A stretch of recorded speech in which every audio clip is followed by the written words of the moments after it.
I think it's very important for us to teach girls, to teach our daughters that they're allowed to take up space.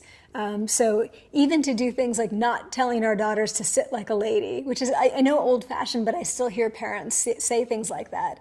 I think that we need to really pay attention to their body language as they enter middle school. So age 11 and 12 is where you really start to see girls do things like this. Sports really helps a lot. So girls who do team sports in middle school seem much less likely to collapse. And I think it's because openness is reinforced as a social norm, right? So the girl who is the most open and strong is the one who's most liked. So I think sports is very, very important, but it's also important for us to teach our kids that the mind and body are connected. And instead of having them sit in class all day, focused on the mind, and then they have, gym class and lunchtime, we need to explain to them that these things are related, right? That when you exercise, it doesn't just help your physical health, it's good for your mind as well. So we need to build that into our education system.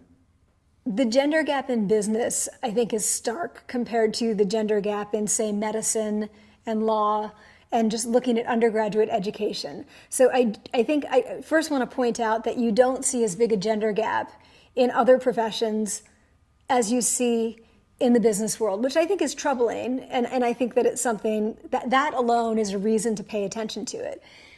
I think that business as an area, as a domain, is seen as very masculine. So the stereotype is that you have to be the alpha male, you have to be dominant, you have to be the one talking first. It's all about winning and competing. And I think as we see, good leaders are not cultivating that kind of attitude.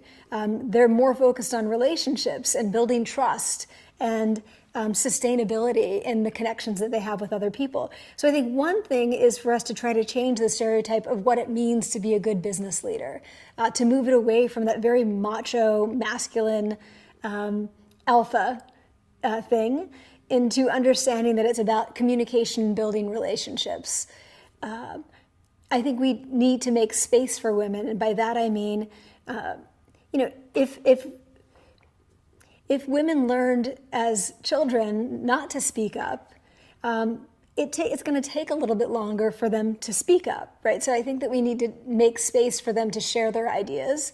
And I think this is true also, I should say, for people who are introverted, right? So I don't think it's just about women, but there are certain personality types that also are less likely to speak up, but whose ideas we would really value if they were able to share them. So I think we need to sort of together make space for women to really bring out their best. We need to make it safe for them to be powerful.